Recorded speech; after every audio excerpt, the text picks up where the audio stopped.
बेचारी बहुत गरीब थी। उसका एक बच्चा था। उस चिड़िया का पति मर चुका था और वो अपने बच्चे को अकेले ही पाल रही थी। अपना घर चलाने के लिए वो अपने जंगल की मंडी में फलों का ठेला लगा लेती है। वो बहुत ताजा और अच्छा फल बेचा करती थी। सस्ता माल, रंग बिरंगे मीठे फल ले जाओ सब पक्षी मीठे फल ले जाओ। चिड़िया, ये सेब कितने में लगाए हैं? 50 रुपए किलो।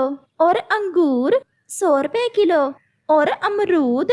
कवि जी, अमरूद 30 रुपए किलो हैं। आप बताएं, आप कौन सा फल लेना चाहती हो?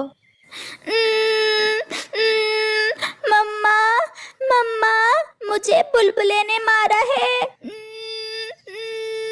बेटा, मैंने आपको कितनी बार समझाया है कि लड़ाई ना किया करो, फिर भी आप लड़ने लग जाते हो। कल से मैं तुम्हें खेलने के लिए नहीं जाने दूंगी। अगर ज्यादा चोट लग गई तो मैं क्या करूंगी? चिड़िया अपने बेटे की बात सुन रही थी और उसे चुप करवा रही थी, और कवि मौके का फायदा उठाकर चोरी फल उठा कर अपने थैले में डाल रही थी। हाँ तो कवि बहन, कौन सा फल डालूं? माफ करना, बच्चे को चुप करवाने में थोड़ी देर लग गई। चिड़िया, तुम तो बहुत महंगे फ्रूट बेच रही हो। मेरे पास तो इतने रुपए नहीं हैं। फल खाने का तो जमाना ही नहीं रहा। हम रूखा सूखा दाना खाकर ही गुजारा कर लेंगे। और कवि अपना थैला उठाकर तुरंत वहाँ से भाग जाती है। शाम को चिड़िया जब फल बेचकर हिसाब करती है तो आज उसे कम मुनाफा बच रहा था।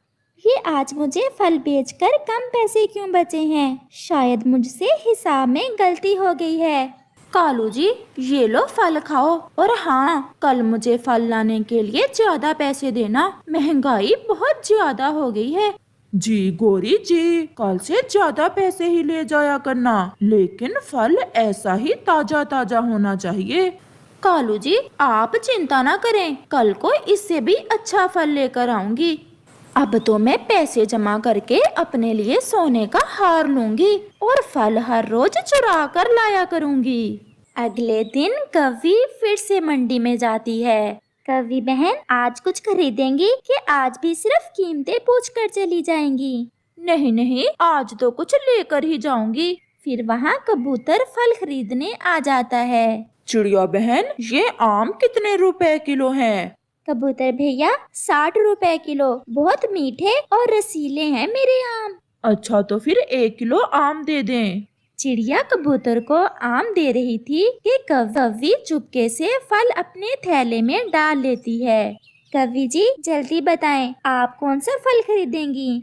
चिड़िया, मैंने फिर से अपना इरादा बदल लिया है। इतना महंगा फ्रूट लेने से बेहतर है कि हम ना ही खाएं फल। और फिर कवि जल्दी से वहाँ से उड़ जाती है। बड़ी अजीब है ये कवि भी, आती रोज है और खाली पंखी वापस चली जाती है। शाम को हिसाब करने पर चिड़िया के पैसे फिर से कम पड़ रहे थे। ये क्या हो गया है? कल भी पैसे कम पड़ गए थे और आज भी। फिर चिड़िया के विचार में कवि आती है। मुझे लगता है ये कवि हर रोज मुझे चूना लगा कर जाती है, इसलिए मेरे पैसे कम पड़ते हैं। मैं कल उस कवि पर गौर करूंगी और उसके लिए मुझे चील दी की मदद लेना होगी। अगली सुबह चिड़िया जल्दी से मंडी में पहुंचती है और चील को, जिसका ठेला भी चिड़िया के साथ ही था, सारी बात बताती है। चिड़िया, तुम बहुत सीधी और मासूम हो। वो कव्वे तो बहुत शैतान है, लेकिन आज आ लेने दो तुम उस कव्वे को। देखना क्या हाल करती हूँ मैं उसका। अगला पिछला हिसाब चुकता करके ही भेजूंगी मैं उसे। फिर आहिस्ता आहिस्ता मंडी में ग्राहक आना शुरू हो जाते हैं और थोड़ी देर बाद कवि भी अपना थैला उठाकर आ जाती है और चिड़िया के ठेले के पास आकर खड़ी हो जाती है। चील की नजर भी कवि पर ही थी। हाँ भी चिड़िया, फल कुछ सस्ता हुआ कि नहीं? कवि जी, आज तो मैंने आपके लिए फल बहुत ज्यादा सस्ता कर दिया है। फिर वहाँ तोता आ जाता है। चिड़िया, मुझे जल्दी से 1 किलो अमरूद दे दें, मेरे घर मेहमान आ रहे हैं।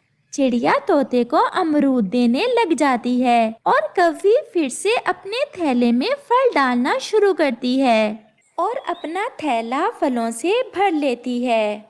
चिड़िया, अगर आज फल सस्ता है तो मैं जरा घर से पैसे ले आऊं। कौवी जैसे ही पीछे मुड़ती है, पीछे तो चील खड़ी थी।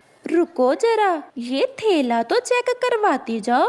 चील कौवी का थैला फाड़ देती है, जिसमें से ताजा ताजा फल नीचे गिर पड़ते हैं। चील पहले तो कौवी की खूब पिटाई करती है और फिर कहती है, बुलाओ जरा इसके पति को, जरा इसके करतूत तो दिखाएं। फिर कालू कौवा भी वहाँ आ जाता है। तुम तो मुझसे हर रोज फल लाने के लिए इतने ज्यादा पैसे लेकर आती थी और फल तुम चोरी करके ले जाती थी। तुमने तो मुझे किसी से भी नजरें मिलाने के लायक नहीं छोड़ा। ऐसा क्यों करती थी तुम? कालू जी, मैं पैसे जोड़कर अपने लिए सोने का हार लेना चाहती थी। हार तो अब मैं तुम्हें पहना कर भेजूंगी, वो भी हीरों का, और गले से कभी उतारना ना उसे। ऐसा कहकर चील कौवी की और ज्यादा पिटाई करती है और कौवी को उसकी चोरी की सजा मिल जाती है।